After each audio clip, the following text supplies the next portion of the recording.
Hello, everybody, and welcome back to Mining Modern. I'm Corbin Hostler, and this isn't only in Modern type of deck. You know what I mean, right? One of those decks that you'll only see in Modern, and it's really cool and really unique. And honestly, this is what makes the format go round, so to speak. That's my take on it, anyway. Is that Modern as a format is so much better when decks like this can do well. Because what is this? This is ridiculous. And yet it did very well in a recent Magic Online event. I want to give a shout out here to CrusherBot BG, who was able to take 10th place in a Modern Challenge with this deck. So I always go trolling, looking for the most interesting decks to bring you all. And look, Hammer Time, that's what we're playing here, Colossus Hammer. It's not new per se. It's been a deck for a while, but here is a competitive build of it, and that's exactly what we love here on Mining Modern. So let's jump into the deck. I mentioned it's called Hammer Time because Colossus Hammer, equipped creature gets +10/+10 and loses flying. Well, that's a lot to equip it. 8 mana to equip it. However, friends, this deck wants to put a Colossus Hammer onto something. So first step is get the Colossus Hammer. Stoneforge Mystic, Steel Shaper's Gift. That's what these cards do. They go get the hammer out of your deck. Okay. They also get maybe the Cranial Plate, and we have a lot of artifacts. Maybe the Shadow Spear. That can be pretty good. What else we got in here? Paradise Mantle, a little mana acceleration as well. With the 0 drops we have. You see the Midnight here, the Ornithopters. So that's, you see the hammer, you see how we're going to get the hammer, and you see the creatures we're going to put the hammer to. But how are we going to do that? That is where Sigarda's Aid comes in. Whenever an equipment nears the battlefield under your control, you can attach it to target creature you control. That's pretty good. But in addition to that, there's Pure Steel Paladin. Whenever an equipment enters the battlefield and you control, draw a card. But, so not only can we, I guess, kind of, get going with draws with some of this stuff with the Paladin, what it really does, though, is if you have 3 or more artifacts, Metalcraft, you can equip for 0, for free. And that means hammer. That means the hammer, everybody. It's a Midnight on turn 1, a hammer on turn 2, another free artifact, I guess, and a Pure Steel Paladin. Put that thing on there and get in there. That's the deck. We'll see how it works out. It did well in an event, and I guess we'll see if it works out for me. It's got a Lurrus in the sideboard here, which we love because, of course, Lurrus is not in the sideboard. Lurrus is our companion, giving us the ability to play a permanent spell with CMC 2 or less from our graveyard each turn if Lurrus is in play. So, guess what? We've got some of those. This is a neat little wrinkle to this deck that probably goes a long way to making it a little more playable. Tormod's Crypt for the graveyard, Damping Sphere for the appropriate combo / Tron decks, 1 disenchant, because why not? Pithy Needle, I assume this is for Liliana's, since we're most likely going to have 1 creature with something big on it. Pathway Need Removal, Burnt and Forge Tinder to protect from a Lightning Bolt, or I suppose just a red deck. I don't know about this deck, everybody, and be honest. What happens if somebody kills our creature with a hammer on it? That's what I'm thinking. But you know what? It did well, and this is Mining Modern, so let's give it a shot, everybody. I'm Corbin Hostler. Thanks so much for watching. Hammer Time, here we go. Lurrus into the Companion Zone, and let's see what we're looking at here.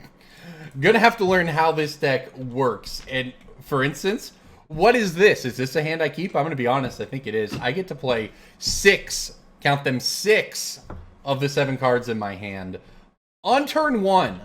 That's what Modern is these days, but I'll tell you what, it's gonna be fun because we actually have the Paradise Mantle that we can equip on turn 1, since everything is free. So we'll have a Paradise Mantle on a Midnight or an Ornithopter.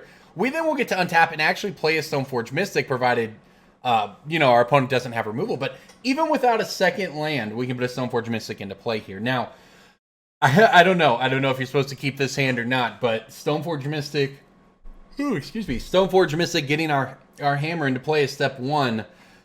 The Bobble finding something to do with it is step 2. But like I said, I don't know the deck. Maybe you're supposed to mulligan this hand. I have no clue. And you know what? It's worth finding out together here on Mining Modern.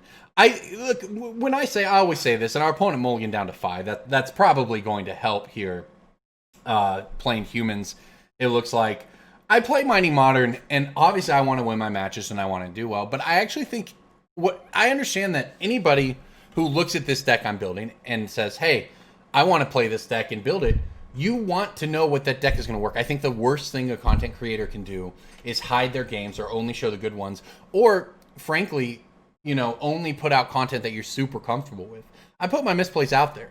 Seth from Goldfish Saffron Olive, my Super League teammate, if we ever get those again, puts his mistakes out there, and I think that's okay. People don't watch. If you wanted to watch that, you go watch Reed Duke, or you'd go watch Jim Davis, or some of the other great content creators that exist here on Cool Stuff or around the internet. But you're not doing that. You're here watching me play Hammer Time, and I want to give you a realistic look at what Hammer Time is, and that means sometimes it doesn't work out. So we'll see. Stoneforge number 2. All right, well, now we can have some fun. Just spam it all out there. And who knows, maybe I'll put a hammer on this Inkmoth Nexus. That would be something, right? So many clicks for turn 1. I'll put this thing on the... I actually think I want to put it on the Memnite, because I think I want to put the hammer on the Ornithopter. And I guess we just pass the turn and see what happens. It seems to me that Reflector Mage might be a bit annoying in this matchup. Now, I can't say that I've kept up in 2020 with what Modern Humans looks like. It's kind of fallen off the radar, which is not a good thing, in my opinion. Humans was a very fair deck, even if it was very good. And I think the format was better when it was one of the best decks. That said, I think it's just, if a fair creature deck is one of the best decks, that's probably a good thing for the format, is sort of the way I look at it. Although, I gotta say, Uro, Omnath, those cards kind of put that theory to the test.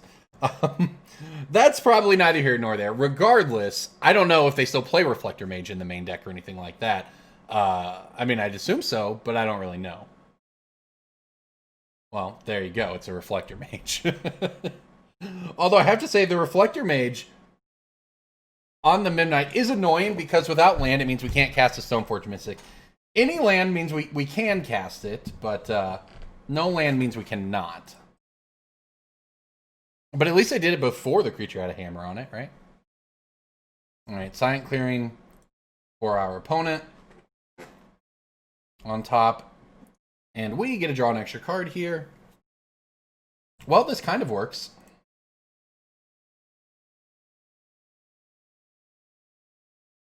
I get to put the Paradise Mantle on the Ornithopter and then play a Stoneforge Mystic. Now, I can't make double white for this yet, but we do have access to 2 Paradise Mantles, so in theory we can get double white at some point, which would allow us to put the hammer I'm about to fetch up onto a creature.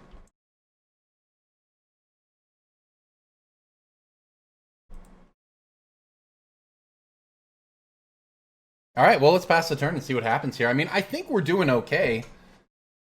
I wish we had hit a Plains, obviously, but hitting the second land in any case is good, is relevant, especially with the Paradise Mantles around. I have 3 mana next turn. The problem is that it's not all white mana. If we draw a Plains, I win? Maybe? Maybe not. Well, certainly not with the Kitesail Freebooter around. That's pretty annoying. Now, it's actually not that big of a deal, which is weird to say, but they're going to take my hammer, and I'm just going to go get another one with the other Stoneforge Mystic. And our opponent, meanwhile, just burning through cards down to 1 card in hand. It's a mulligan to 5, but if this, it looks like we might be on track here to at least pick up a win. A game win anyways. For all I know, I'm going to 0-3 with this deck, but this is a start. The beatdown begins from our opponent coming in for 3.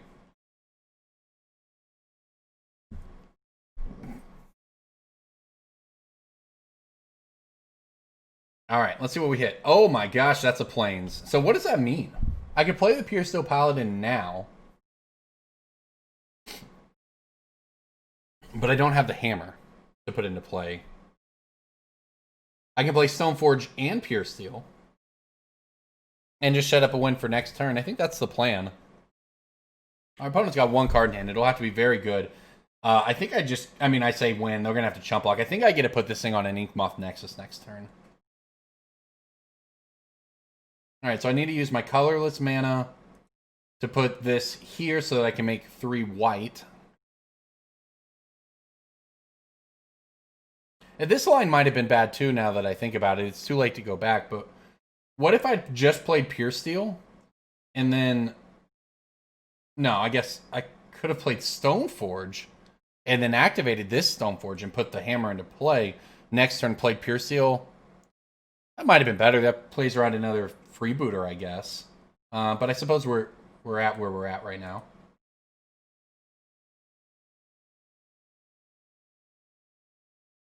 We'll play another Stoneforge.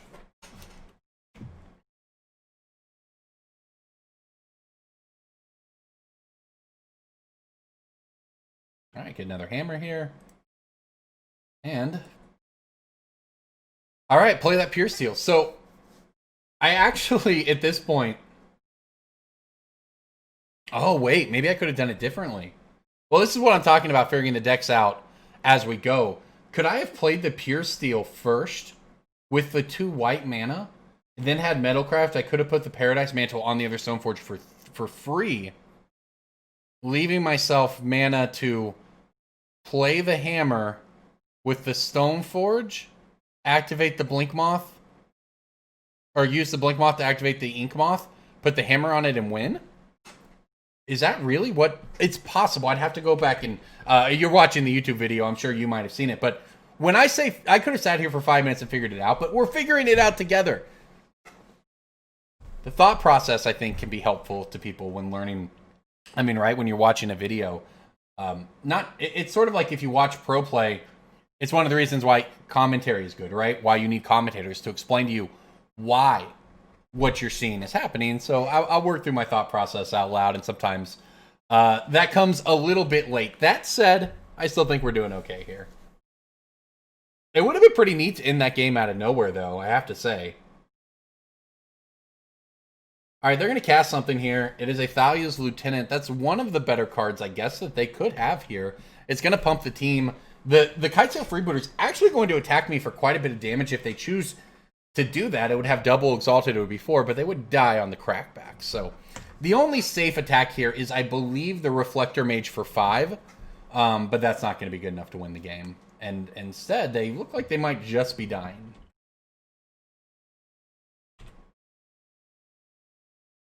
Not that Chump Block in there really changes anything, right? I mean, so this is perfectly fine. All right, well, we didn't play it perfectly, but we got there in the end.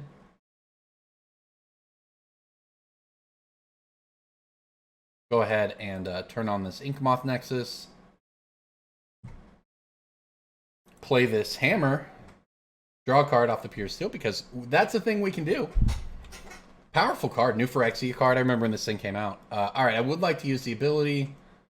There's a Steel Shaper's Gift. I'd like to equip for 0 to this Inkmoth. And swing for 11 trample. I'm sorry, 11 infect. Does that have trample too? Does not. Oh, it loses flying! The game's not over. I told you, figuring it out as we go. That actually makes it a lot more interesting. It makes sense. It loses flying. Look, it's a big hammer. I don't know. This might change things. It might not. Because I can actually do quite a bit here still, right?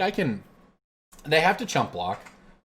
Yep, Chump Blocking with the Lieutenant seems fine. They're going to have to Chump Block a lot. I mean, this thing is the Abyss, right? Every turn, it's going to eat a creature from their side.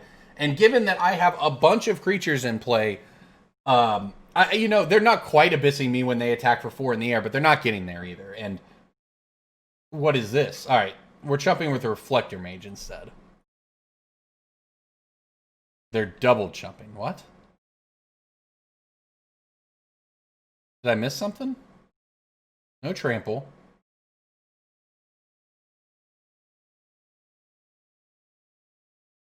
Okay, I guess.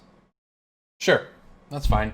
Well, here's the thing. With the free equip on the Paradise Mantles, we actually have access to 5 mana right now.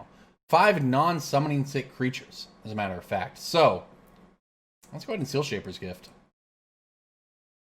I don't actually know what I want here. There are non-hammer cards in the deck.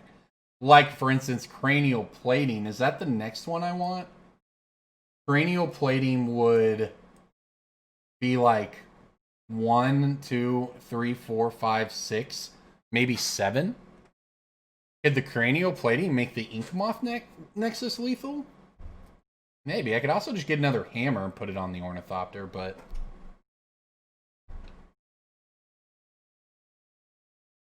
I don't think we need any of those other things.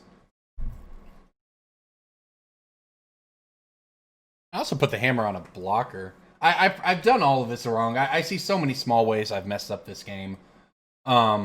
Including not moving this Paradise Mantle to, say, a Memnite or a Stoneforge or something first, so that I could have played this so much differently. But you know what? We're learning as we go here. A bit more complicated than people give it credit for. And you're like, oh, 1-mana hammer, 10/10. It's simple. It's actually got a bit of play to it. I like it. All right, well, let's go ahead and just get a hammer, I guess. I mean, I don't know why I wouldn't. Except that it loses flying, I suppose. We'll put this Paradise Mantle on the Midnight. And we got the other one on here, so I can just actually wait and vial this thing in, so to speak. Since we didn't get the plating, I am going to go ahead and crack this, see what they're about to draw. We'll see if it matters. It's a meddling mage. So, meddling mage, not going to help. Right? The meddling mage is going to, come down. They're going to name Colossus Hammer most likely, and then I'm going to vial. I'm going to use the Stoneforge Mystic to bring in the hammer, and we'll be back where we were last turn. Now, I suppose I also could have put the hammer on a creature. Not that I think that's hugely relevant here against humans. I say that, I mean, if they had a Reflector Mage there for the Pure Steel Paladin, then it might have mattered, but we knew they did not. So, Meddling Mage is going to name Hammer, and then we're probably just going to end this game here in a turn or two. This is certainly the last of I thought when we had that opening hand, and then we hit our planes, right? I thought, wow, we're going to really be able to end this one in a hurry, show off what Hammer Time can do, but that's not actually the case. We've had to play some, quote-unquote real magic here with our opponent.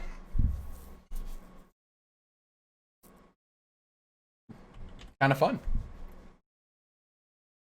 All right, coming in for 3. I don't understand why they blocked with Noble Hierarch last turn. I would have just blocked with the Reflector Mage. You'd be getting double exalted here. I mean, I don't know that they're going to win, but attacking in the air is certainly the most likely way for them to win.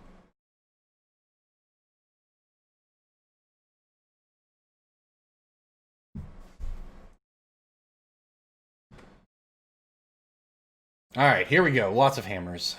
Oh, I even get to draw a card off it. Beautiful.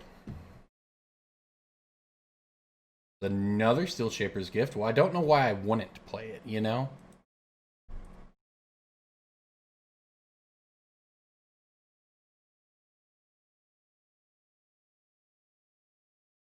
One, 2, 3, 4, 5, 6, 7, 8, I think is how high I'd get.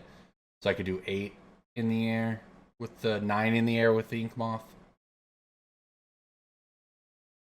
Depending on what we drew. I mean, there's no reason to get a third hammer, right? Let's grab a plating and see what happens.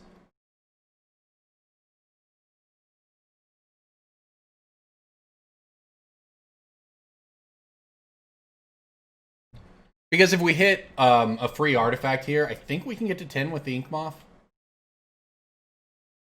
Not quite. Yeah, well, we don't really need that either right now. So, okay, let's go ahead and just start firing this stuff up here, I guess. 1, 2, 3, 4, 5, 6, 7, 8, 9. Oh, maybe I just have it.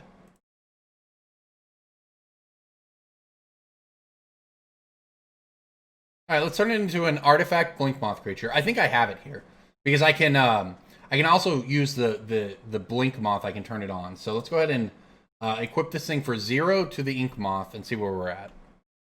Yeah, 9. That's what I thought. However, I can add a mana here to turn the Blinkmoth into a creature, an artifact creature, giving us an extra artifact count to get the Inkmoth to 10 poison, and our opponent has no flying blockers. All right, I think this one should do it. I think this play's actually been available to us for a turn or two. But man, this deck's got some lines, and there we go, on to game 2. Now things get hard. That was the easy one, right? By far, that was supposed to be the easy one. Let's get some pass in here and see what happens. And I certainly have no idea what you can cut from this deck.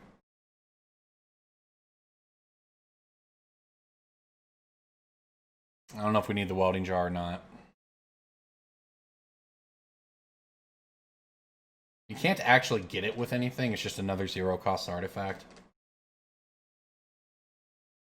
I'm going to cut down to 1 plating because we can fetch the plating out. And it feels kind of bad to have no sideboard here for humans, but I suppose that simply is what it is, and we'll see if we can peel off a a fast one here. That one was not fast at all. Maybe it should have been, but it was not.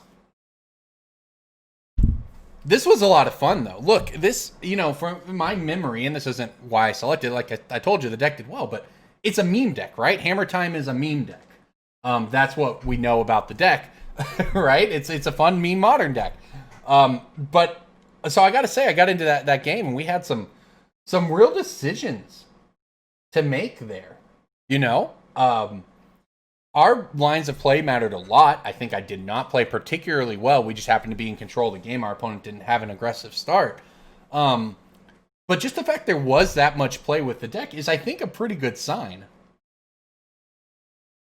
In terms of its ceiling, right? If it's super straightforward, your meme deck either does its thing or it loses, well, that feels bad. But there, our opponent interacted a little, not much, certainly not much, but a non-zero amount. I mean, there's a freebooter and a reflector mage. And it felt like we always had control of the game, and it felt like even if our opponent had been in a better position, had I played better, we still would have beat it. So that's what you want, right? A deck with the ability to just win free games, so to speak, but also the ability to not just grind, but reward you for playing well. Conversely, punish you when you play poorly. We dodged the punishment in round 1, or in game 1 at least. This hand would be great with the planes, would it not? Wait, is this hand... Well, I can't keep it... I just can't keep it without a planes, but it hand looked pretty good if it did have a planes. This hand looks a lot worse, but I guess we're on the cranial plating plan. This deck can be a bad cranial plating deck if it wants to be, and that's what we're gonna be, I think. Shit, back in... Memnite? Ornithopter? I mean, they're mostly the same. My opponent's unlikely to attack with many 1 toughness things. I'll ship the Memnite. Turns out we have plenty of both.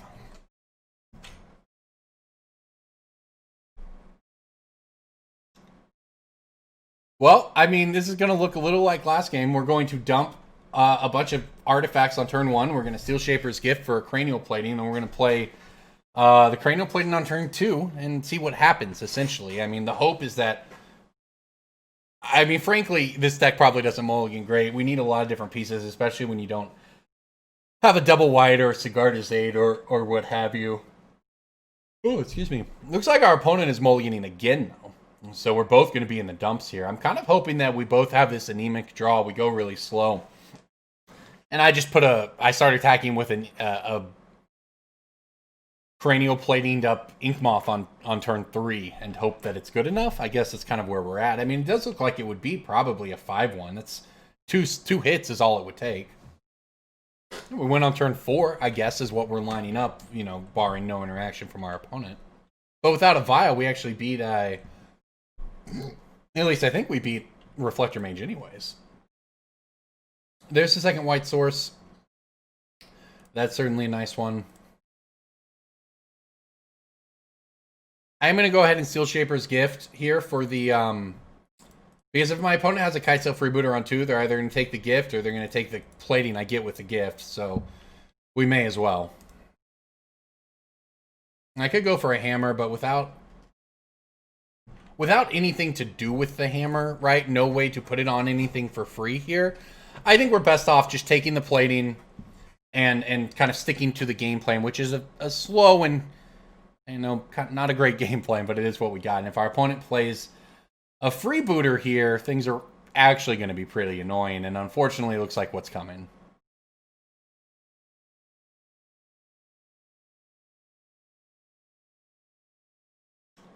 It is indeed. Okay, well, we've got the Silent Clearing to crack, gosh, I guess next turn. Doesn't feel great.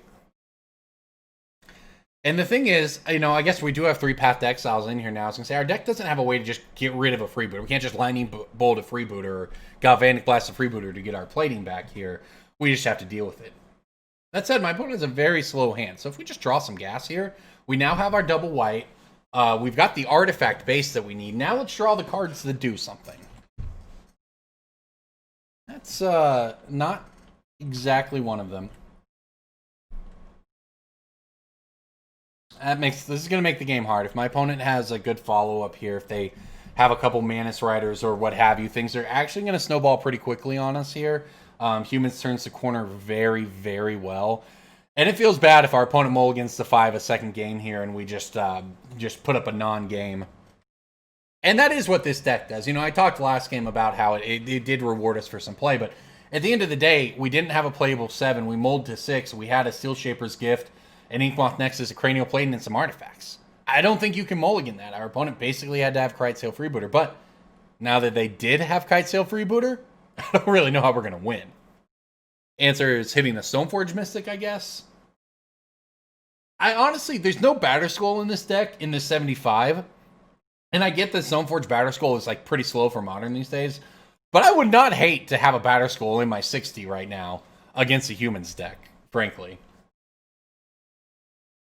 This looks bad, though. Our opponent's going to be able to come in for 4 in the air. And if a Thalia's Lieutenant follows, which it almost always does, things are going to get bad pretty quickly. That said, we've got some draws here. The Vigilance is annoying too, right? Oh, look at that! This is my only Cranial Plating! Oh no. I boarded out the other Cranial Plating. Because that was the only situation in which I needed a second one. Is where we search for it and our opponent gets to eat it at the same time. That said, now we can get what we want, but is there anything? It's a Shadow Spear on a 1/1. It just has to be a hammer, and that doesn't really feel good, but I think that's where we're at. I think it's probably better off in my hand in case we draw Sigarda's Aid. So I guess it's pass and crack the clearing. Hope to find Sigarda's Aid. If we do find Sigarda's Aid, right? I could play Sigarda's Aid, play the land, play the hammer. I can't actually activate the Inkmoth under that.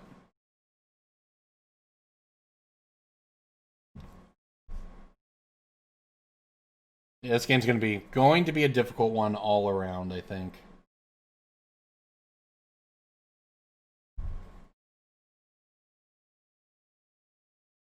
Wow! A second freebooter because I didn't play the hammer? Well, that's pretty good. I don't even know that... I think it's actually correct to keep the hammer in my hand there, I'm going to be honest with you. Because Sigarda's Aid is one of the only ways we actually get to do anything with that hammer.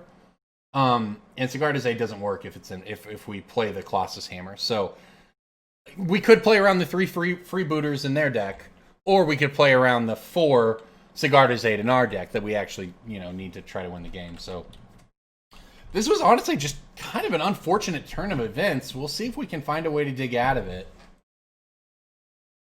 Our opponent, this is a pretty reasonable clock, but they've had interaction. We just haven't done much, and Paradise Mantle is not really where I want to be.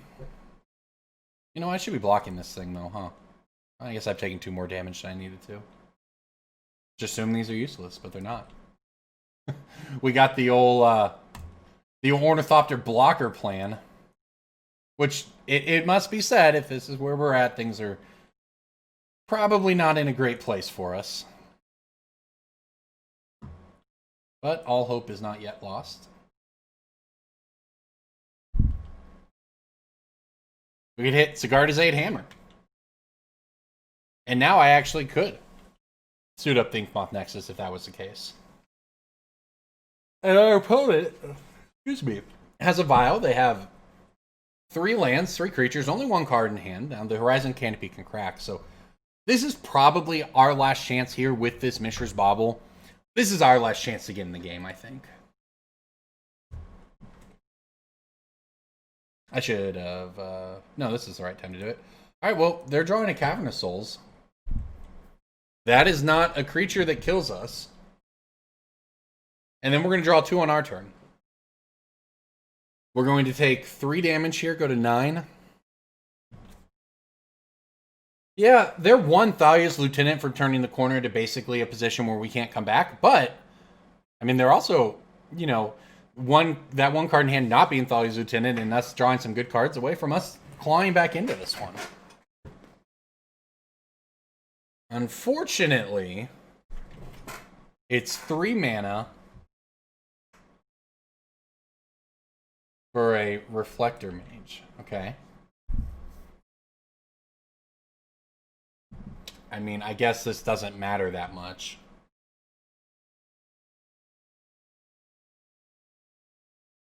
Reflector Mage does not kill us. You can see why this matchup is kind of tricky, though. Game 1 we got, but between the Freebooters and the Clock and the Reflector Mages, it really does kind of incentivize us to just kind of be looking for like a one-shot, you know? And that's hard to do.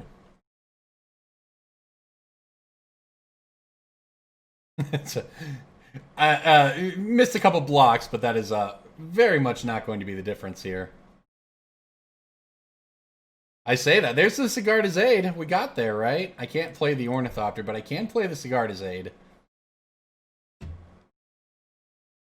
Alright, we got 1 out here, I believe. I believe that out is for our opponent to draw nothing. Attack with their entire team? No, I think we're still just dead, right?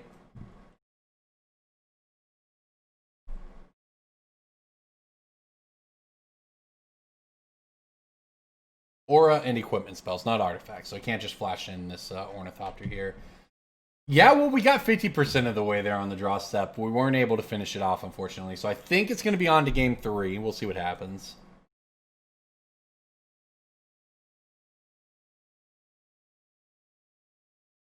All right, cracking the canopy. The thing is, even if they swing out with everything, and we are able to put a hammer on a Inkmoth Nexus, they still just get a chump block with the Manus Rider. You know what? This card's actually pretty annoying to play against as well. Yeah, I think we're gonna scoop them up here. I don't think we have any way to really get there, and the second Sigarda's Aid wasn't going to do it. Okay. On to game 3. Does anything change for me? I guess maybe I want the second plating. The problem is none of this works against the stuff they're actually doing to us, you know?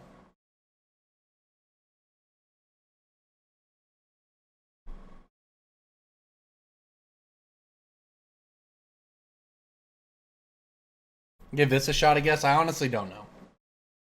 I mean, I never know how to sideboard with these decks, but at least with some sort of mid-rangey pile, I can sort of figure out what's good here, what's bad here. This is not just a combo deck, right? This is not a blue-red deck with a combo in it. This is a deck where the entire thing is part of the combo. So trimming it is usually where you want to be. You just want to take a couple pieces away from some of the more redundant or less important parts of your combo. Well, this is certainly a keep. No creature, though. Well, there's a creature. We got an Ornithopter. Okay. I'm in.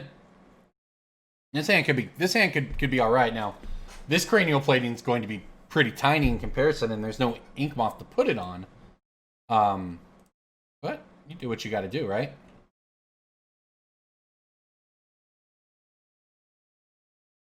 Get everything out here before any Thalia start taxing us.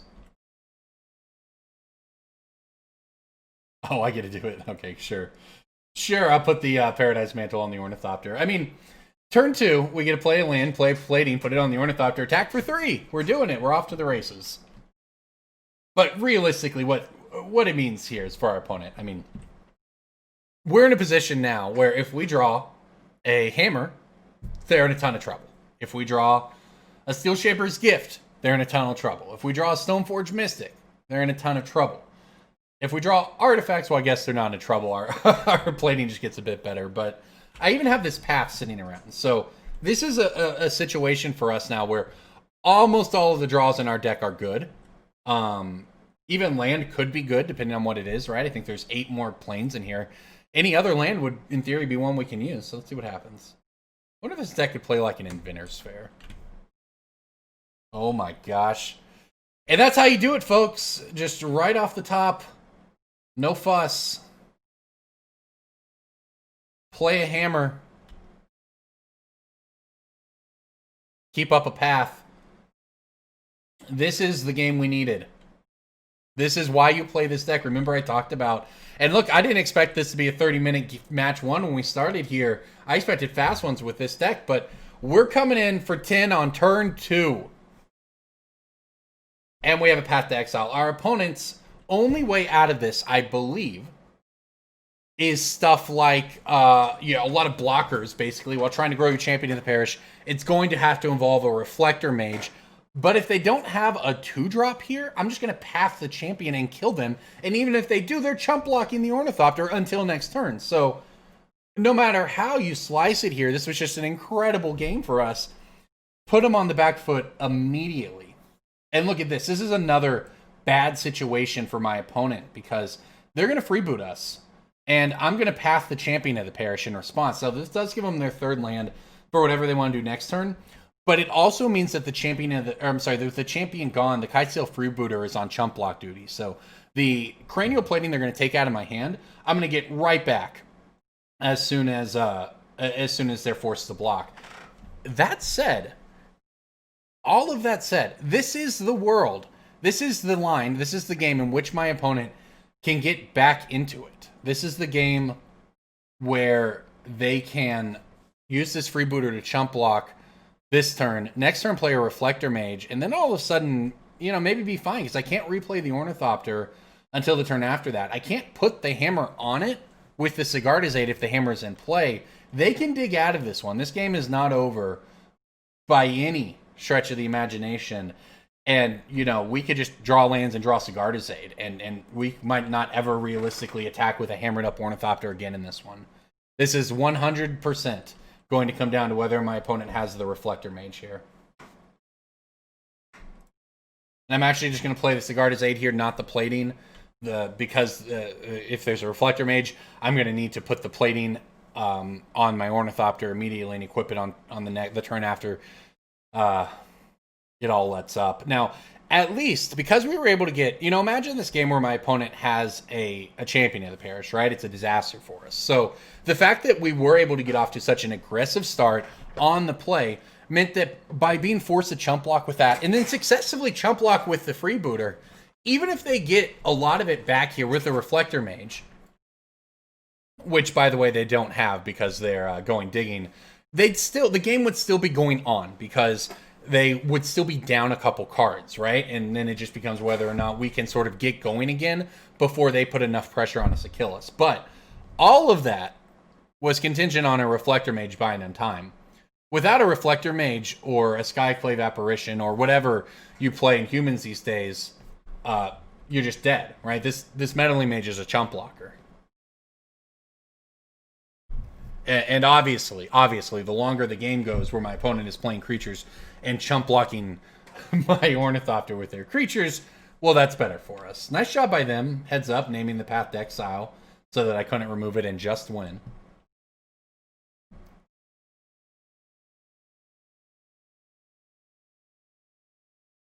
By the way, you gotta love 3rd Sigarda's Aid here. I mean, all of this is going on and we could still lose this game very easily. Look at how many cards my opponent has in hand. 6 of them. We've eaten 3 cards with chump blocks, but we've also, we've got a Paradise Mantle and a Colossal Hammer and 3 Sigarda's Aids, right? Like, we've given back all the cards we've gotten. So our opponent is probably still ahead in cards right now. And if they refine a Reflector Mage, I guess not Skyclave Apparition. They don't have double white to cast that. I bet that card's actually pretty hard to play in humans. But I think they were playing Deputy of Detention for a while. Instead, my opponent continues to be on the chump block strategy here. Champion of the Parish plus Another Meddling Mage, okay. I mean, look, as long as we're whiffing on draw steps and they're chump blocking, that's as good as it's going to get for us, right? This is a start of something for them, though. You know, the Meddling Mage, chump blocking, the champion growing next turn. This is how they start to get somewhere, you know? I'm going to go ahead and get rid of this thing now, see what we hit. Another Plains, okay. Well, we're doing our part. That's for sure. We're doing our part to lose the game, so to speak. Oh, wow. They're actually valuing the Meddling Mage, blocking the Path to Exile, of which there are 2 more in our deck, over the Champion of the Parish. I don't think I like that for them. I feel like the way they win the game is to chump block with the Meddling Mage there, keep the champion, and then you're going to have to, you either draw more chump blockers, grow your champion, race me, or you draw the Reflector Mage, and all of a sudden you're actually in a good spot because you have a big Champion of the Parish. So I don't know about that play there. They're following up with the Freebooter to take the plating, which, you know, it certainly will matter at some point whether we draw another creature or they get rid of the hammer / the Ornithopter. But as it stands now, it's going to be another chump block. And we could draw good cards, right? I could draw Stoneforge Mystic just to have another body to put some equipment on would be huge right now. I could draw Pure Steel Paladin. I can move the hammer around for free. I mean, there's a lot of great draws for us, but we have whiffed. We had an incredible opening 7. I'm not complaining, but we have made this game really interesting by whiffing on all 5 draw steps since 6 draw steps since then.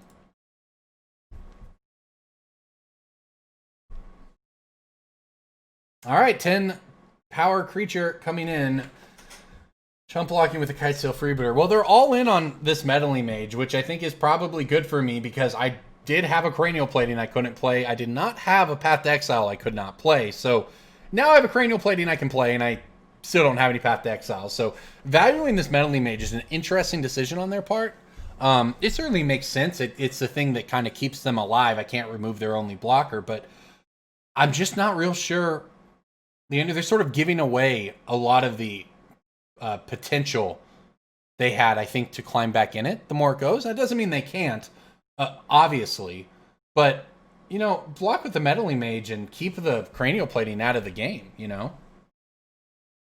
Block with the Meddling Mage and keep the Champion of the Parish growing. The thing would have hit me for 4 at this point and still be growing, and they still have chump blockers. As a matter of fact, they still have a couple spells. They chose Core? What does that mean?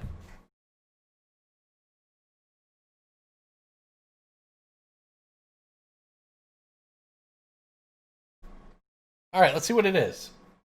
Oh, wow. A Luminarch Aspirant. I wasn't even aware of this card, but that is an aggressive one right there. At the beginning of your combat, put a counter on something. And they come in for 4 here, right? And they have chump blocks for days. This game is not over because we just cannot find anything. Didn't attack, though. You got to attack me.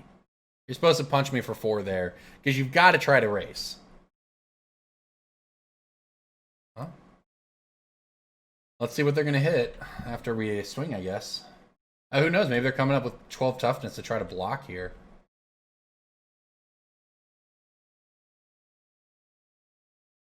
Okay. I'll use Lieutenant down. I'll set a stop on their turn.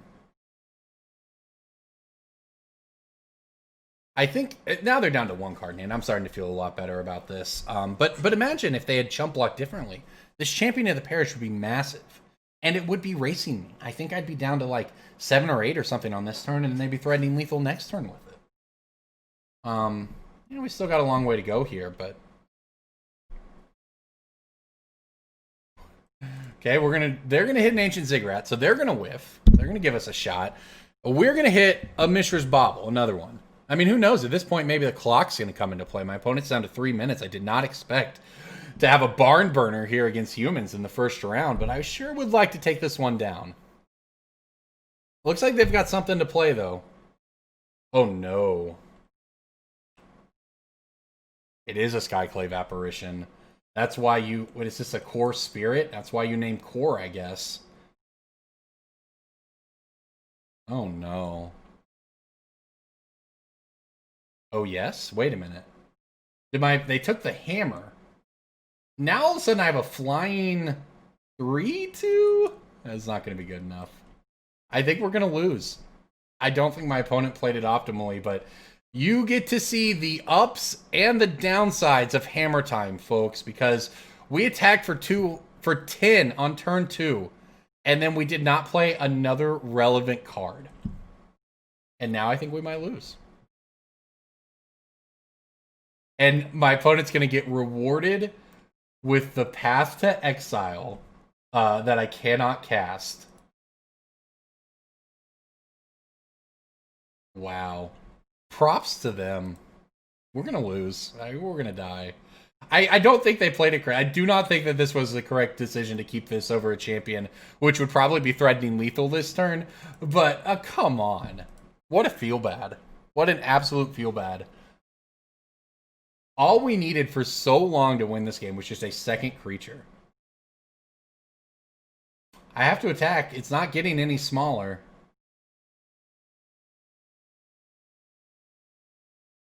We're not dead. We draw a hammer, we win. We draw a chump blocker, we got a shot. I'm going to take 6 plus 3, that's 9. And then I would take 4. So I guess if they whiff and we don't draw a hammer, in theory, if they have to whiff, though. Instead, they hit a Luminarch Ascension. Well, that ruins my... We got to hit the other cranial plating. The other cranial plating didn't even do it. It would give... Plus 4, that's 7. That's not it. Plus that one would give that. I think it gets us to 8. It gets us to 8. We're going to lose. I'm going to lead with this match, though, because this was a great match. And I do believe in showing you the upside of the deck and the downside of the deck. And we saw both here in Game 3. And my opponent's just going to give me so many chances here.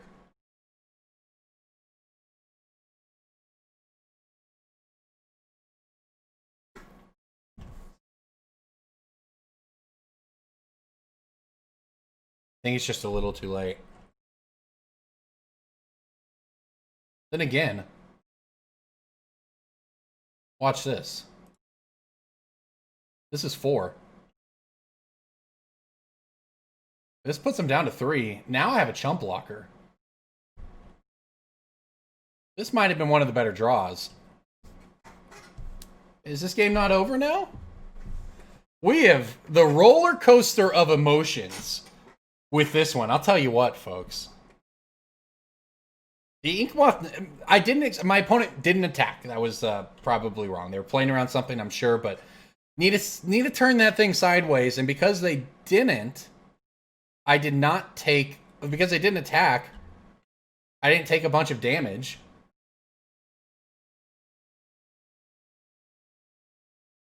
That doesn't beat me so long as I don't cast a non-creature spell, right? They attack, and then I kill him in the air. Or did we win this match? With this incredibly weird... that's probably the best word to describe. What a weird game we just played. But our opponent was scared of dying to our hammer. They made a bunch of blocks. And here they are with complete control of the game. But we found a way to sneak in some damage in the air, and I think that we're going to do it, because this isn't even lethal. This is 4. This is 13. I could actually just take this hit if I wanted.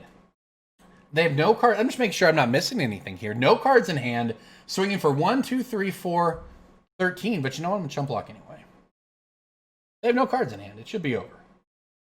This thing doesn't have reach. It doesn't fly.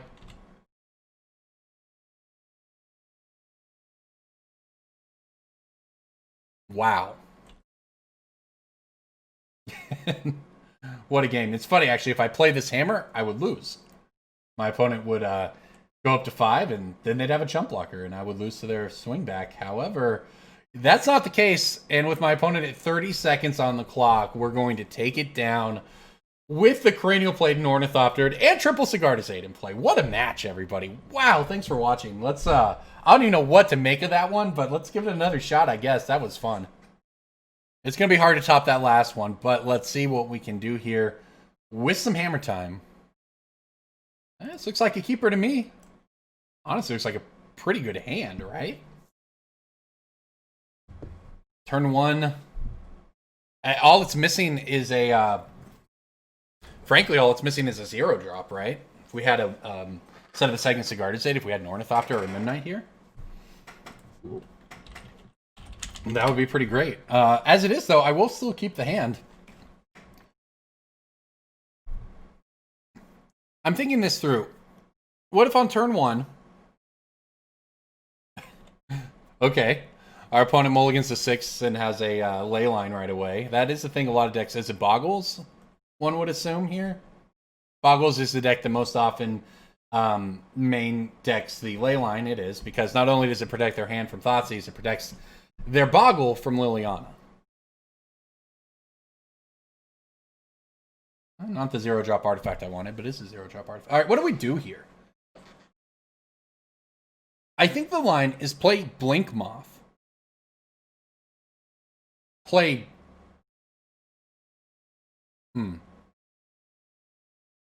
No, I guess it's Cigar Aid first.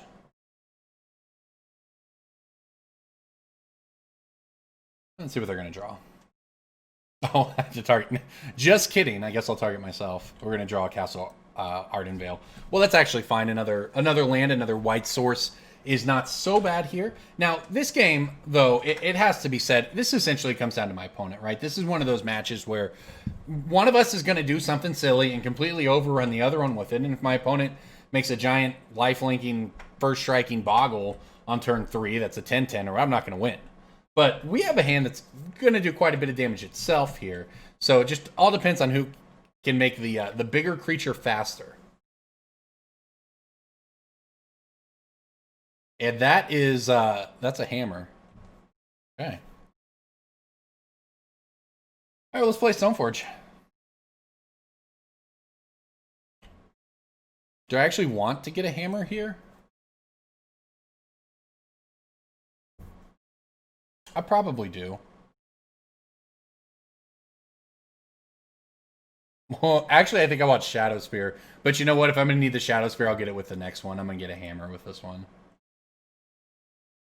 The Shadow Spear could be relevant because it gives your creature lifelink. And against Boggles, that's super... I say that's super relevant. It might be relevant. It's only relevant if they're gaining life, but we are still a bigger creature. Because they have Vigilance on their thing. And here it is. It's a 5/5 first strike Vigilance. Hexproof, blah, blah, blah, blah, blah. But that's fine. That's beatable. We can go bigger than that. The Shadow Spear, though, could be useful for lifelink. As a matter of fact, am I not just turning this thing into a 20/20 and forcing a chump block and ending the game if they don't have Path as their last card? Yeah, I think that's what we're doing. If I had one more mana, I could actually turn the Blink Moth. It loses flying. I always forget that. Okay, well, let's do it.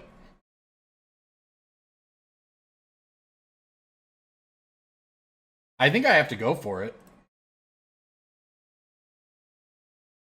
Right? Like, if their last card is Path to Exile, then their last card is Path to Exile. We're not necessarily dead from that point. However, if their last card is not Path to Exile, well, they're at 21 life, and I'm attacking with a 21/22 Stoneforge Mystic. Lethal swing on turn 3, please, friend. Oh no, they're fetching. Is it a path? We might be able to beat a path. Oh, it's a Dryad Arbor to chump block. Okay, nice play. Not a good play for them in the sense that it's, helping them win the game, but it does keep them alive. And you know what else is cool about Shadow Spear, I might add? And it doesn't matter right now, and it probably won't matter at all. But I have to say, the card can activate for 1 mana to remove Hexproof and Indestructible from your opponent's creatures. So I can actually make this thing not Hexproof or Indestructible, but it may or may not even matter. Look at this, though. How silly is this? Our opponent is coming in with their 9/9 first striking, life-linking, vigilant, Hexproof Boggle. And here I'm about to have a 21/22 Stoneforge Mystic. That's going to be even bigger, I guess, because I'm going to put this Shadow Spear on it.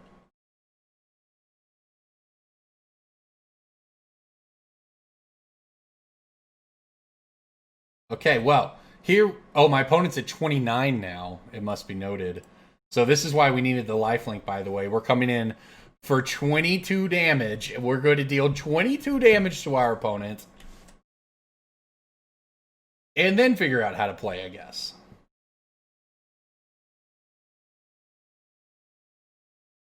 I'm putting the next hammer on a different creature, maybe?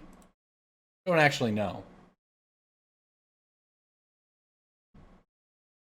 I mean, it's probably just another hammer. And I can play it with flash, right?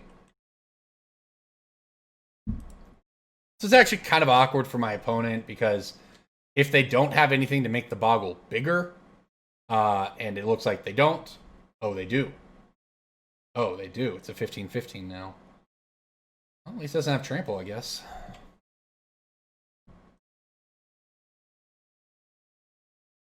Yeah, they're gonna scoop. Wow, that's incredible. We just destroyed a 15-15 Boggle.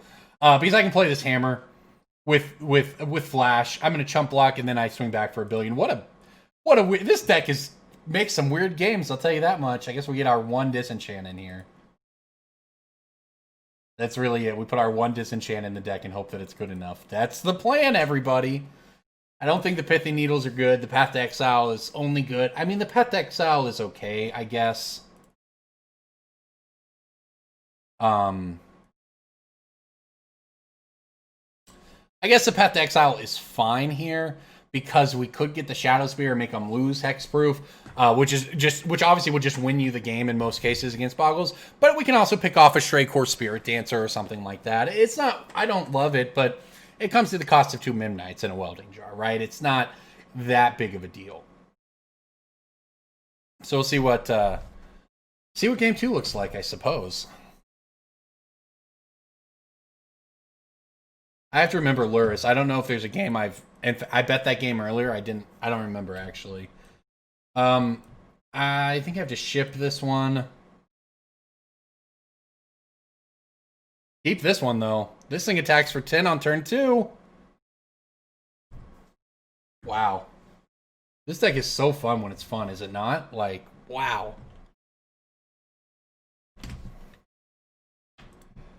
Tried to out Boggles our Boggles opponent, and we just might do it. We did it in game 1. Can we do it here in game 2? I mean, we get a lead off on a Mimknight and a Sigardazade, and then we get a Steel Shaper's Gift for a hammer and put it on turn 2. So our opponent, by the way, mulliganing yet again. This one might end very quickly if they just decide that they're not going to be able to beat this, which is certainly possible when they mulligan that deep.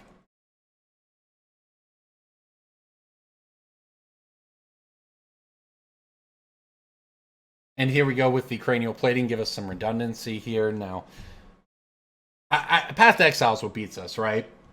So it's possible my opponent mulliganed for that, but I'm hoping that they mulliganed for a hexproof creature, and they're going to try to do their Boggles thing here and allow us to go over the top. So, Sentinel's Eyes on the Boggle. Okay, here we go. Yep, this is what we want. I know that sounds weird, but this is what we want. Because it means they come in for 4. They don't have lifelink. They don't have path up. Stoneforge Mystic is also a reasonable draw. Go get a hammer. I do have to pay some life for this. I valued the extra cards out of the double clearings over the life loss. That might have been wrong. We'll see. I just knew we were going to be doing this, attacking for 11 here on turn 2. You know, that's it for our opponent, right? They untap. They either have a way to make their Boggle bigger, they have a way to give it lifelink, they have a way to kill our Mimknight, or it's over. And you know what? That one does it. Protection from creatures is pretty good. Yeah, that might get there. The Spirit Mantle is a very good card. Okay.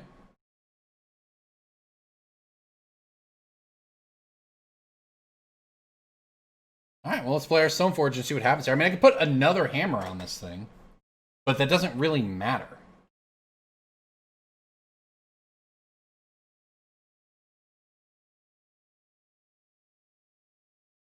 Trample, though. Trample matters. And this, friends, is why you play the Shadow Sphere. Because, and you'll see as we go here, the way this is going to work now is that my opponent is going to be able to block with the Slippery Boggle. It's a 6/6. But then they're going to take 6 damage. Because we have to assign lethal damage to that, I believe. And then we get, yep, I have to deal lethal, even though I can't actually deal damage to it. I assign 6 to it, but that means I also get to assign 6 trample damage to their face. We put them to 2, and I gain life for the damage that we dealt specifically to them, not to the now flying Slippery Boggle, but to them. And they have 1 card in hand. They're still dead. If they don't have removal, they said GG's. We did it. Shadow Spear, everybody. Who would have guessed that Hammer Time, get Colossus Hammer coming out in M20. This is a while ago now. This is what I love about Mighty Modern. You know, decks that here we go. All right, bring this thing in. Decks that exist on the periphery that are meme decks that are bad. All it takes is a couple cards and they can be pretty good, and sometimes you don't even know what those cards are. And in this case, Shadow Spear fills a massive hole in the deck, and we took it down. Hammer Time 2-0, baby. Let's see if we can wrap things up with another win. All right, trying to finish things off with a win here with this deck. It's been pretty fun so far. And this is certainly this is a mood right here looking at this one. We're on the play. Double Paladin, Shadow Spear, Sigardizade, double Bobble. This hand is possibly very good, but without the white, I think we got to ship it. And you know what? This is a lot better. I think, lessons from that first match is I probably should have mulliganed a little more aggressively, because I'm not going to get into whether the deck mulligans well or poorly per se. I have to say, it looks pretty good here, right? It's a very good 6. And we even get to be on the play. I mean, this is what this deck does, everybody. It attacks for 10, or in this case, it'll be 11, I guess, with the Midnight, on turn 2. Look, play some Fatal Pushes, play some Lightning Bolts. Our deck be a lot worse, but this deck puts the screws to your opponent, and it says, you have those cards. You have them right now, or you're getting hit. And my opponent doesn't. They have an Ether Vial. So they're going to take 10, 11. They're going to take 11.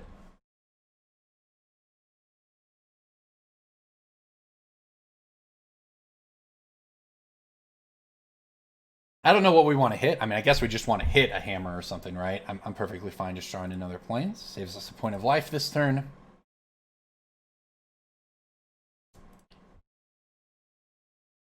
We'll put this hammer on the Ornithopter and swing for 11. So the thing is, my opponent's probably playing a good deck, right? Death and Taxes is a deck. Playing Ether Vial is a strong start, but you're dead on turn 3.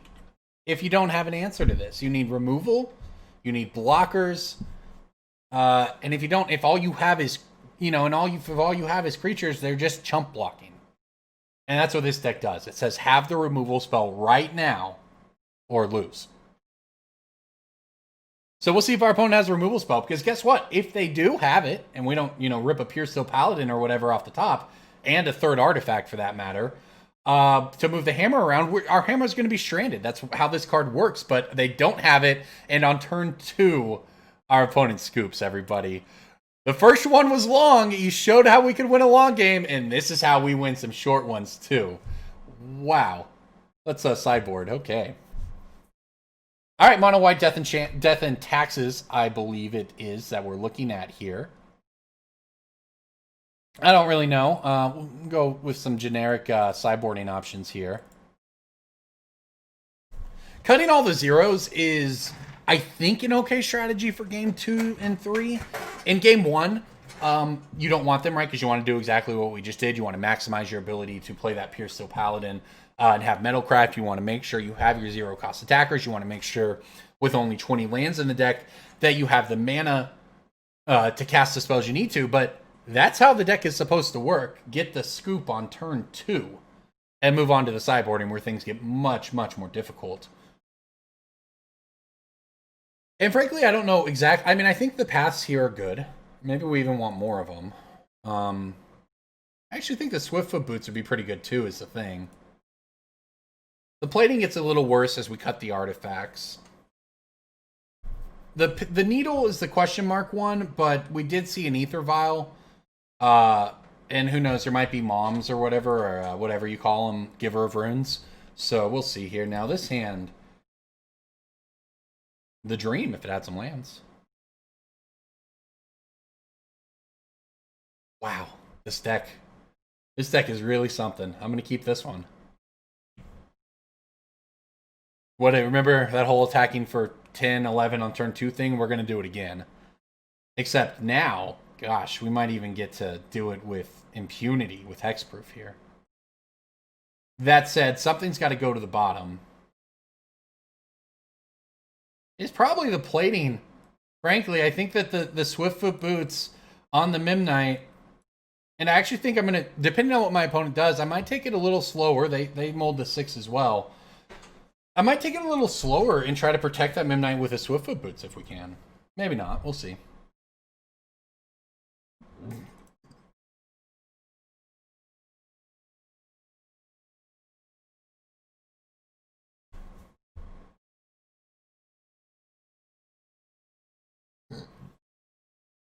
Alright, well, let's see what they do here. Oh, I did this backwards. I could have had the Paradise Mantle on the Memnite. Whoops. Not a bad turn 1 still, I'd say. I don't know if that Paradise Mantle on that Memnite will matter or not. Because I plan on attacking with this Memnite, frankly. So, this Memnite is unlikely to be sticking around to tap for mana no matter what happens here.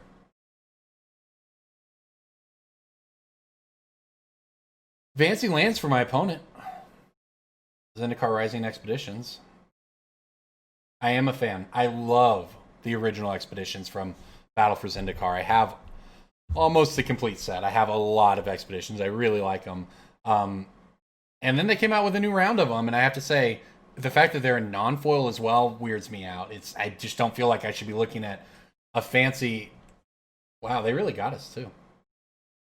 And see, there you go. That's why I was considering holding it, but I don't think you can pass up the opportunity to attack for 10 on turn 11 on turn 2 no matter what you do. And you know what? There's a creature anyway.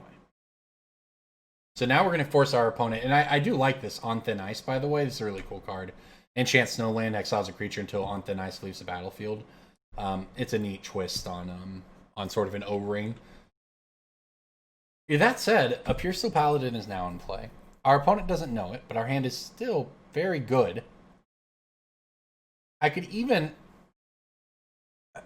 I don't know. Because see, the thing is, I could try to put the Swiftfoot boots on the Paladin, right? That's a plan in which we get to play super safe and so on, right? And... Huh.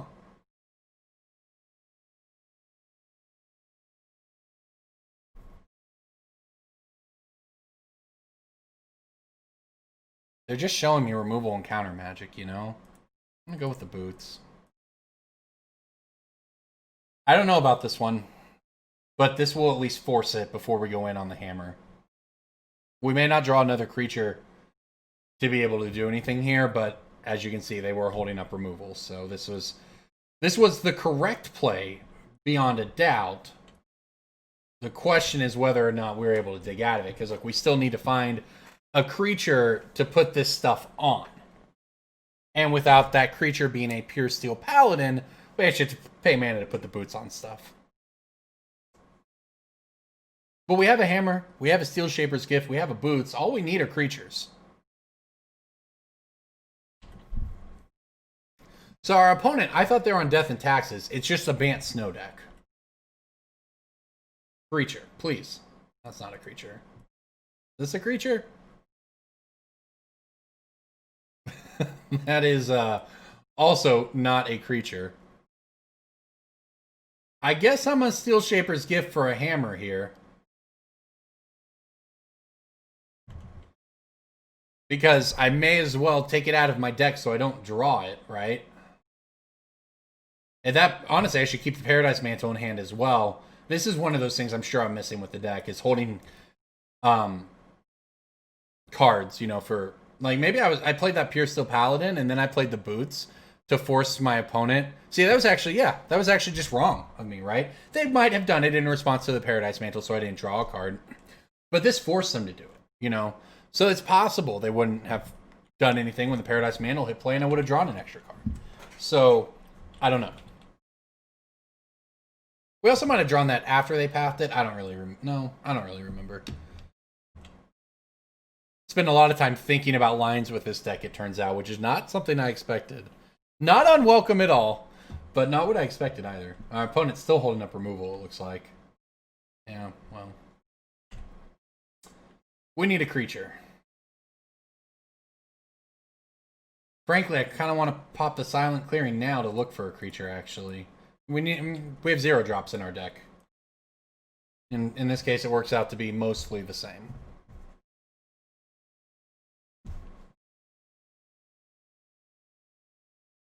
Oh gosh, Ephemerate the Wall of Omens, huh? And it has a rebound? This feels bad.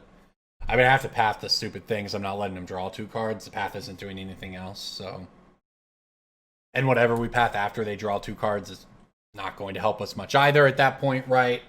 We want to shorten the game as much as possible and try to rip the cards we need off the top of our deck to win. And while giving them a land sucks, letting them draw 2 cards probably sucks worse. So, like I said, this feels like a bad matchup for us. It felt great that we stole game 1. It doesn't feel like a good matchup overall. Their deck is full of counter magic and value. That's all that these snow decks are full of. Like, for instance, Teferi, which is also, by the way, just an absolute nightmare against us.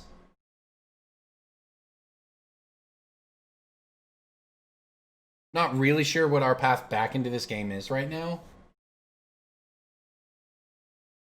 They're just holding up white mana every turn, too. I mean, it's also Spell Pierce mana, it's Mana Leak mana, it's nothing, but... I guess I steal Shaper's Gift again. We gotta get the cards out of our deck, right? Grab the Shadow Spear.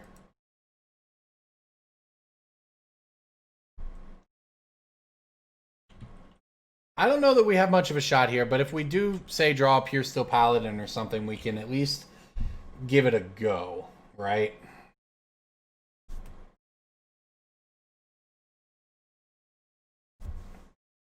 I mean, anytime somebody untaps with a Teferi, you're pretty far behind. We don't have hasty threats. We don't have any creatures in play. I'm probably going to have to board those Mimnights back in just because of what happened to us here. And maybe I could have thought about that. At the time, though, I actually thought my opponent was on Death and Taxes, so I didn't expect a lot of removal. I expected, like, just Path to Exiles, you know, and a bunch of creatures. I didn't expect stuff like Teferi bounces and Ephemerate walls and all kinds of just value-oriented stuff where we actually probably just need the creatures so that we can maximize our odds of a really fast hand. Meanwhile, here comes Skyclave Apparition on the Sigarda's Aid. Well, that's actually pretty good. I'm willing to scoop this one up. This game's just, it gets more and more away from us. This is our last turn to impact the board, I think. And it pretty much has to be a Pure Steel Paladin. Well, it's not a Pure Steel Paladin.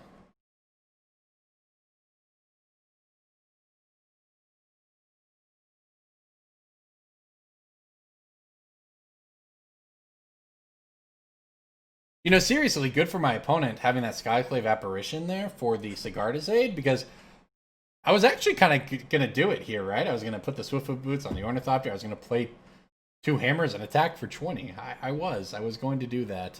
Path to Exile, though. I've seen enough. I've seen enough against that board. On to game 3. I only boarded out 1 Mimnight, too. It's kind of rough. The Pithy Needle is pretty decent, it seems.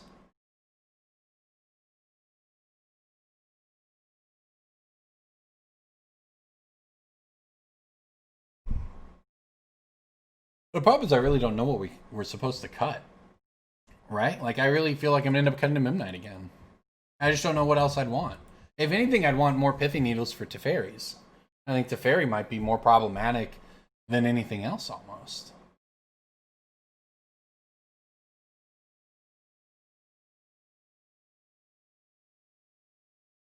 I guess I could cut a path.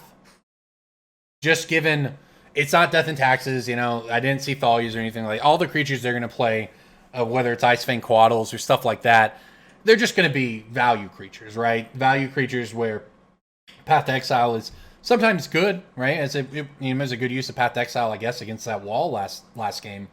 But it's not quite the same as a Death and Taxes deck that just has creatures, right? This deck has engines. And Path to Exile is a lot worse against an engine.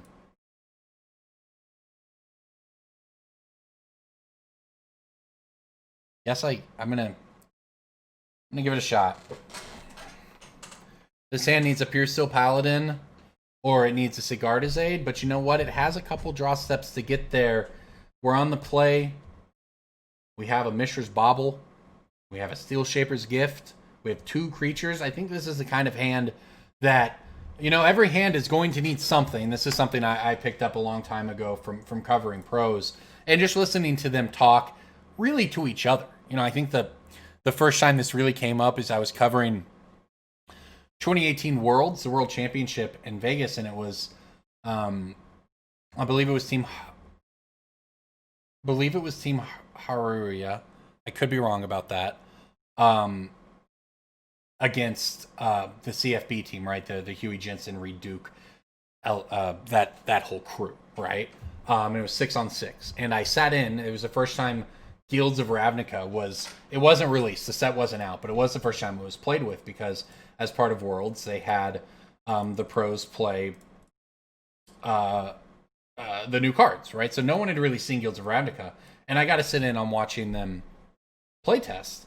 And one of the things I picked up from that session was sort of the very simple sounding, at least, idea that every hand has to have something go right. Every single hand, right? Almost never do you have a hand that just wins on turn 1, right? Every hand needs something to go right. And just because your hand... Some games, you need something to go right to win, but you won't just get stomped, right? You won't just lose, so to speak. However, if you look at it a different way, this hand needed something to go right, and our hand wasn't going to do anything if it didn't go right, but now that it did, now that we hit Sigarda's Aid, we're going to be attacking for 11 on turn 2. And yeah, our opponent probably has the, well...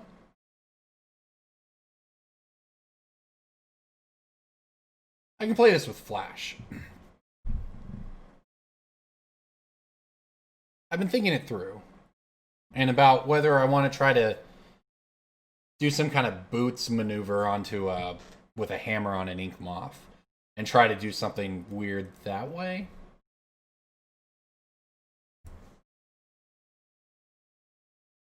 Oh, we'll go for it.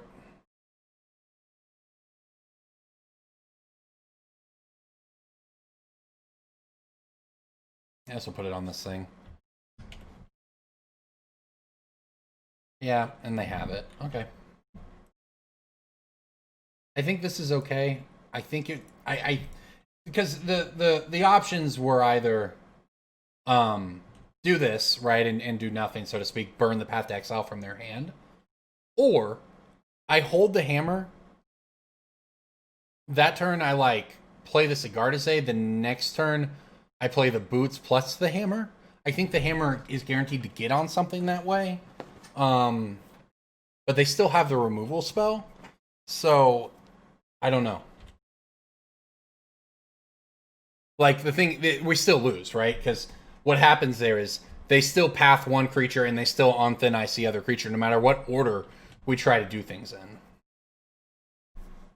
That said,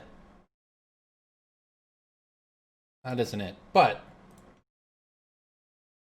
I mean, hey, we draw another hammer, right? Or anything to go get a hammer. And this was sort of my reason. I thought it was better to just try to get it out of their hands.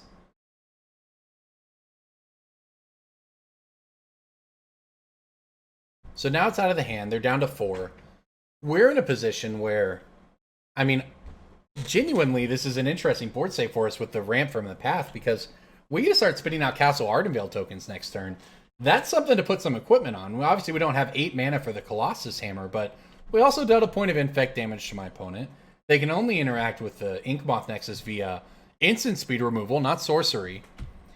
What if what if we just draw a hammer and I activate the Inkmoth, I put the boots on it, and then we put the hammer on and swing for 11 infect damage, right? There's a lot of ways that even after burning this from their hand, we're okay.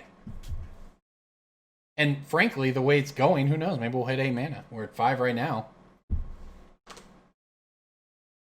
I certainly hope that's not what this game comes down to, but it is an option on the table. And especially given we know our opponent is playing, let's see what we draw here. I don't want into a bunch of Ice Fang Coatl mana to fire up the Inkmoth Nexus. I'm going to pass the turn. I'm going to keep my path up. But I'm also going to keep my Castle Ardenvale up and just start spitting out some tokens. 4 mana, make a 1/1. 4 mana and tap. So it takes 5 of your lands to make a 1/1, but you can do it every turn. And, I mean, that's a threat to our opponent. It's not a huge threat, right? But it can pick up boots. It can poke to fairies that come down and try to minus. And if we get unlucky and draw a couple more lands, or they path us or whatever, right? We're just going to put a hammer on something. So a long way to go, I guess is what I'm saying. Now, it's a long way to go for us. Our opponent, and there's the Ice Fang Coatl we were able to suss out. We're still behind, right? This was the 3rd snow permanent for them, I believe, because these are all snow. So they got to 3 other. They actually did not get to draw with it, if I understand correctly. Well, that's nice.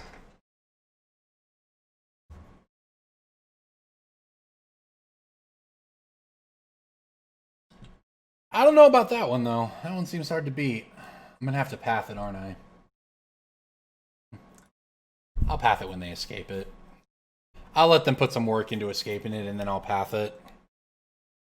The difference is 1 card, because they get the land regardless, and that 1 card could just be a land. And that would be extremely mana inefficient of me to path that Uro there when I want to make a token. We'll just deal with it later. They have to get a couple more cards in their graveyard, which is certainly not... It's probably not even hard, per se, but this is more mana efficient for us. Gives us a better chance, I think. There you go.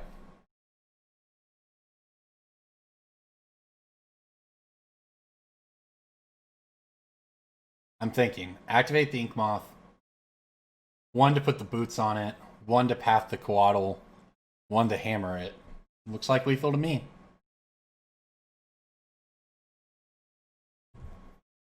If they have path, we're going to force them to use it right away. If they don't, they're going to die. That's simple. Please let me equip this. I can't believe, by the way, how unreal it is to be playing Swiftfoot Boots in Commander. Sorry, not in Commander, in Modern. Unfortunately, though, there you have it. Our opponent had the path. And unfortunately, it's a path on our land, which is worse because it doesn't even ramp us, but it is what it is, I guess. Well, I think the plan's still the same. This is the only real opportunity we're going to have to get a hit in on our opponent. So I may as well make it count. Get in for 11 damage here. They're down to 3 cards in hand. If the cards are bad, I guess. A little unfortunate. I mean, it's if they have yet another removal spell for our token, that's unfortunate since we did have the boots. But I think we have to go for the win there every time because not getting the win still allowed us to attack for 11 and put them down to 8. And I mean, this is a board they have to care about, and I don't think this is going to be the outcome. But who knows? If they get low enough on life, enough Castle Ardenvale tokens might just swarm them out. They've got 4 cards in their graveyard besides Uro. We are out the path now. We went heavy on it. But if they escape the Uro, that means that they're using 4 of their, I guess it would be up to 7 mana in that case with the Uro trigger, to put a creature out that's smaller than our creature. So, basically, I'd still rather probably on the side of the player casting the Uro, but we got to play the hand we're dealt, and this is probably the best I think we were going to be able to do. Look, we took 2 shots at this, really. What are they going to hit? The Sigardizade? The hammer? The token? Probably the token, right?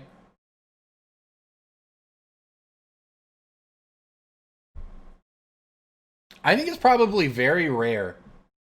Wait, what did they do?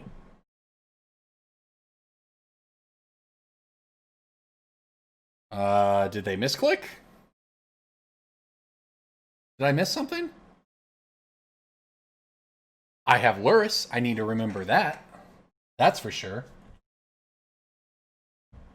That might have been better than that Casa Ardenville turn. Playing with Lurrus is so hard to remember. Another hammer, you say?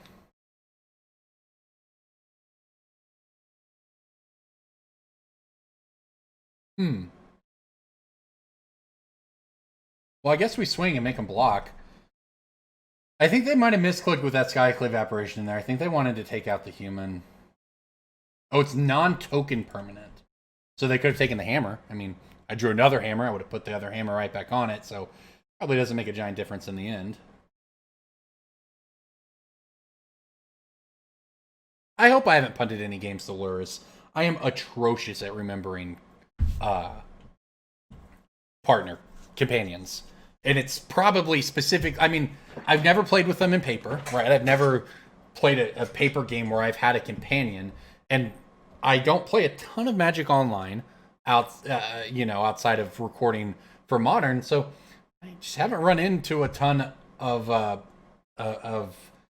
sort of dealing with companions. So I played them right at the beginning here in Modern, and I struggled to remember that I had them. Let's go ahead and put the boots on here, I guess.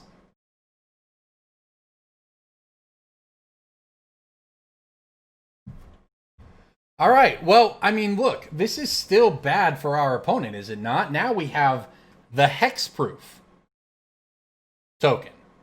They have 3 cards in hand. Those 3 cards must answer Colossus Hammer or set up some kind of Cryptic Command shenanigans where I don't ever get to attack. That's another thing these decks can do, and they are leaving up triple blue for Cryptic Command if they find it. Now, this game, we could easily end up in a lock sort of situation, right?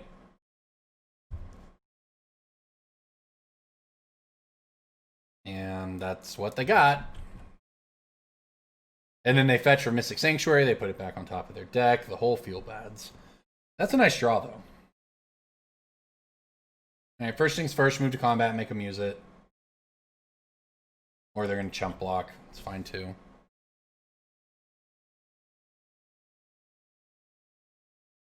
Yeah, unfortunately, we've just got a long way to go here.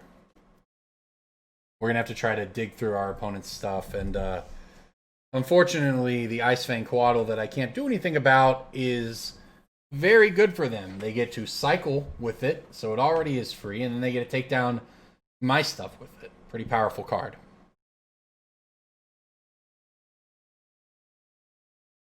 That said, we're going to do the best we can do. And play this Lurrus. Plus a Bauble. Plus... yeah. I think it's Lurrus. I think it's Lurrus first.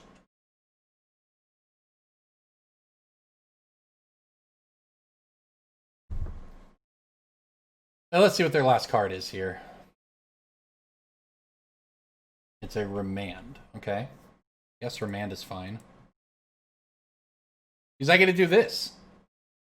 That means the Pure Steel Paladin resolves. It means we get to equip the Swiftfoot Boots to it for free. The reason I didn't do any of this pre-combat, even though it has haste, is because we had a Hexproof attacker, which was going to demand an answer of some sort. So, we made him have it. So now we're back into the same position where our opponent is going to have Cryptic Command or removal or another, I guess another blocker, right? Another Icefang Coatl for our Pure Steel.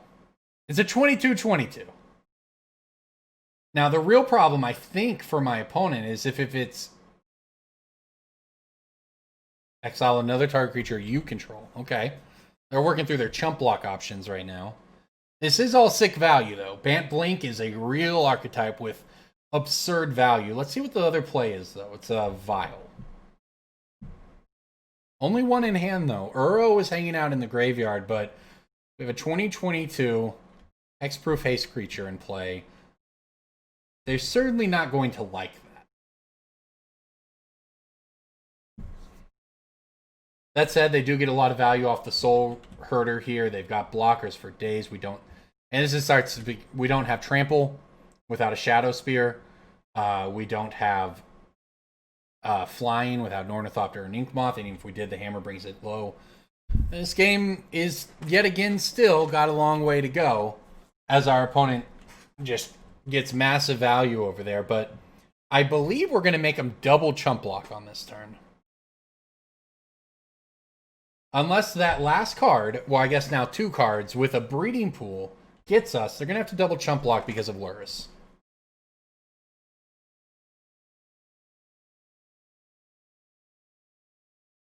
I get to play Lurrus for 3. I get to play the Bauble for free from my hand, or from the graveyard. That'll give us some more value next turn. Now I can play the Hammer. I actually get a draw off of this as well because of the Pure Steel Paladin. So maybe we could chain some stuff together here. Alright, we'll put this Hammer on the Lurrus.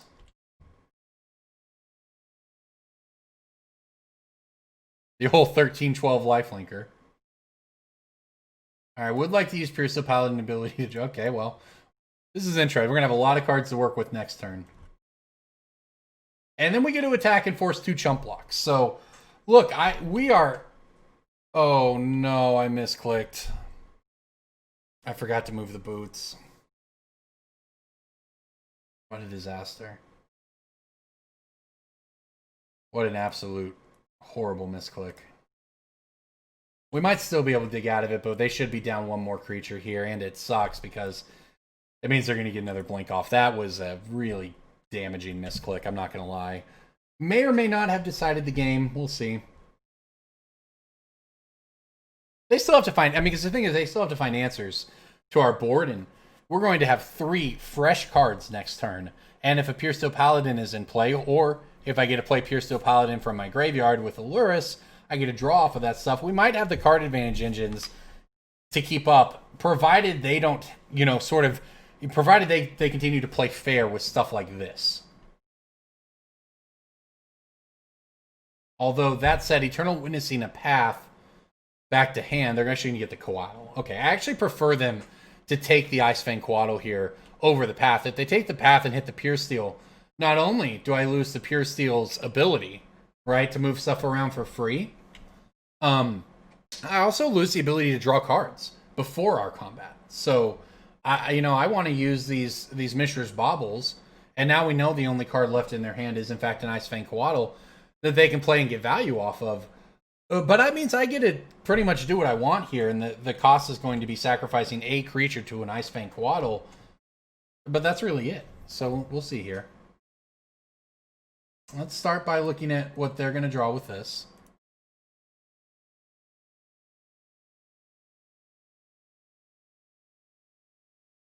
They're going to draw a Vial. Okay, that's good for us. Oh, no, they're blinking the Witness. Oh, they have the path anyway. Oh, we're probably dead. Oh, we just got so punished for the misclick there. Another Bauble's not where we want to be. You know, I say that. They chump block with the other Wall of Omens. They still have the Eternal Witness loop going. It may not change that much in practice. It's just a sick deck. These Bant Blink decks have so much value baked in. Very powerful stuff. We need an evasive threat, and none of those are it.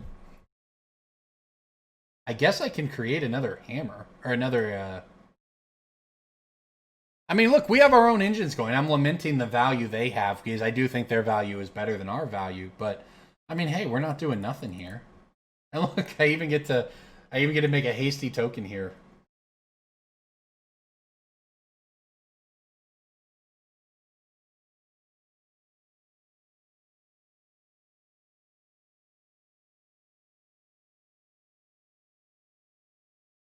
And the thing is, honestly, at this point, we can equip this silly thing anyway.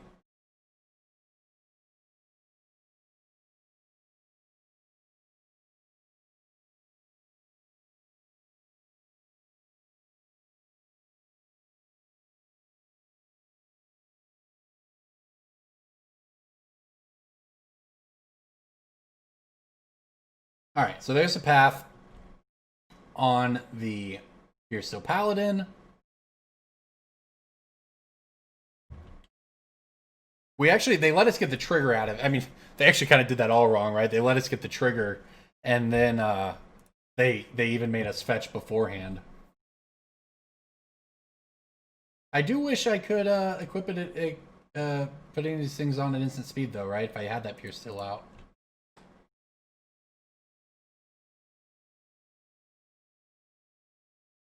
Put the boots on this thing, I guess.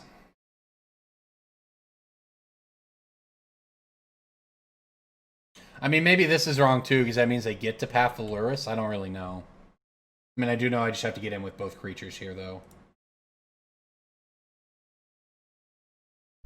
It's the Soul Herder that's going to get us. This card is great.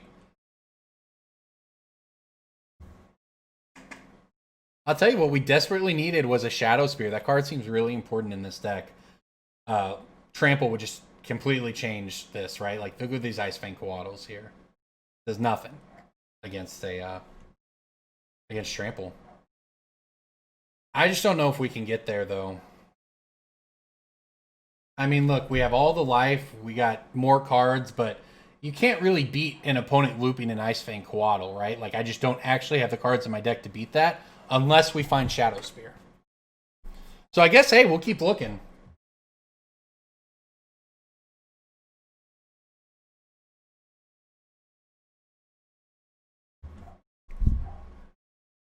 Let's see what it is. 4 mana. And this is, of course, they have 2 cards in hand now. Like, we're at any point just dead to them starting a Cryptic Command loop with a Mystic Sanctuary and a Fetch Land or whatever else, right? Like, that's also probably a thing that's in their deck that I don't think we have pretty much any way of beating. Instead, it's just an Uro escape. They actually don't want to blink the Uro with the Soul Herder for what it's worth, but it seems bad for us. I think we're essentially looking for another Pure Steel plus a Shadow Spear.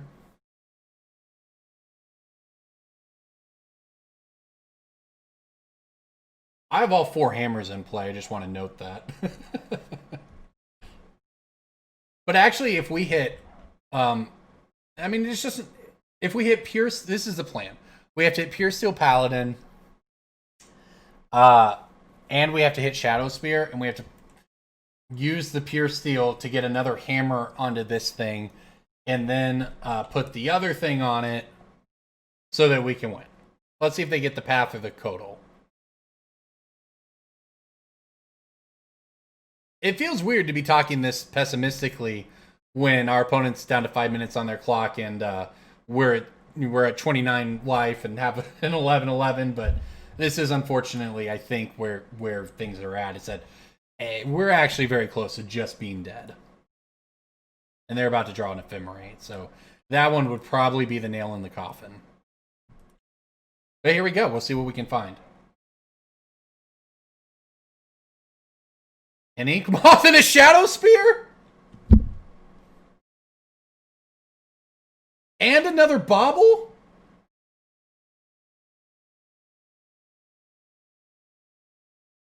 Wait a minute. Wait a minute.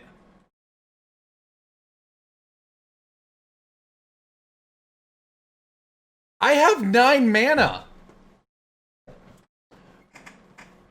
I can equip a Colossus Hammer to this thing by paying 8 mana, and then I can put a Shadow Spear on it.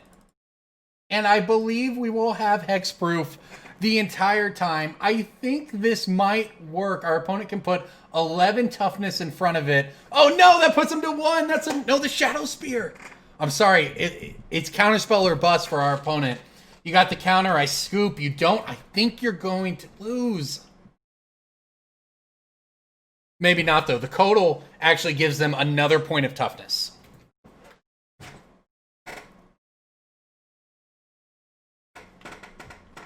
Wait, does that mean I swing in with the Memnite? Let's think it through. If they play the Codal, and that's it, right? They vial it in, they draw a card. We have to assume that the 2 cards they'd have in their hand at that point do nothing.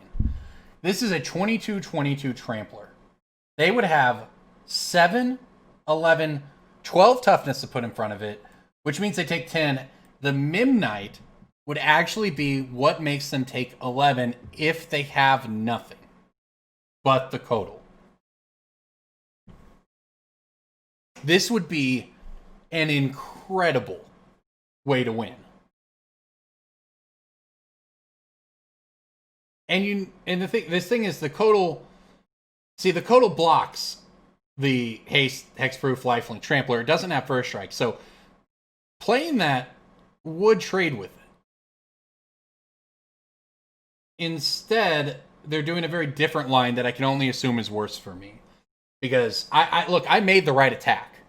This is the only way we can win this game, is to attack for 23 damage right now and hope that they can only put 12 toughness in front of it so that they take lethal. It looks like they're doing the math, but this block makes them dead. This is the weird block. I mean, I'm dealing 18 to them with this block. They don't have anything and we got there? We won? We did it? They didn't have the blocks and we did it? What an incredible deck! Look, that's an old one. Let's find the right one here. I am not going to change anything about this deck. You take this list and you take it to the bank, people, because what was that victory right there? I almost scooped. I was basically going to scoop probably that turn or the next. Shadow Spear making the difference in Hammer Time in Modern. What an incredible experience to play this deck. Thank you for sticking with me, everybody. This is a long episode this week, and it was worth it. Those were some fun ones. I will see you all next week. Thank you so much for watching.